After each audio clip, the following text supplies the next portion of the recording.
আমাদের প্রবাসীদের জীবন এতটা কষ্টের। তোমরা যারা দেশে থাকো, একটা দিন যদি দেখতা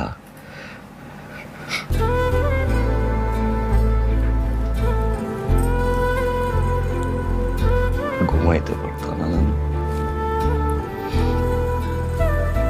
15-16 ঘন্টা কাজ করতে হয়, নিজের খাবার নিজের রান্না করতে হয়,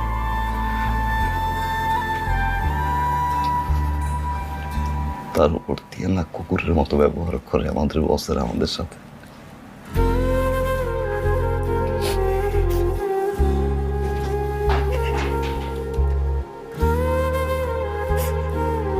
এই শার্টটা গতবার তোর আসছিলাম, তোমার মনে আছে? একই শার্ট দেখো এবারও পরে আসছে।